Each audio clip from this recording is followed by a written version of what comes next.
भोजपुरिया भाई लोग के हमार नमस्कार।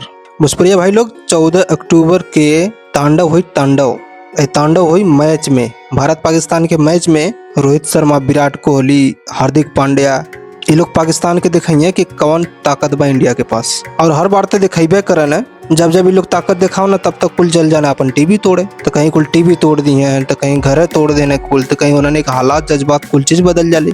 तो लगा ना कुल रोवे छपटिया के विराट कोहली के पारी T20 वाली कुल अभी बुलायल ना, वो सदमा में हमें कुल एकदम बैंड मजीन बजा के रख दिए हैं लोगन। वह हार्दिक पांड्या पाकिस्तान के खिलाफ तो ऐसा उनकर बल्ला चलेला कि माने सनसन आंधी चलत है। फिर 14 तारीख की टीवी टूटी लगा था पाकिस्तान में, कौन दूर है ना बा। जोने फार्म में भारत का गेंदबाज बाड़े कुल उन्हें लोन का गिल्ली भी खड़ जाई, चुरकी खड़ा करके चल रही है लोगन। कहाँ तो लोग जनता वहाँ कहाँ चल रही है, लेकिन पाकिस्तानों वाले लड़े न वो मैचवा मजा आवेला।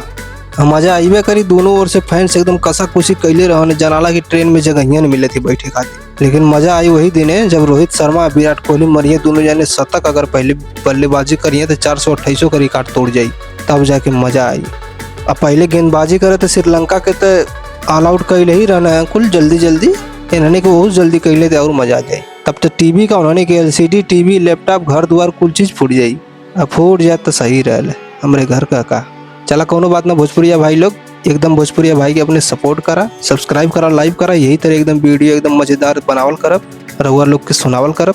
धन्यवाद भैया लोगन।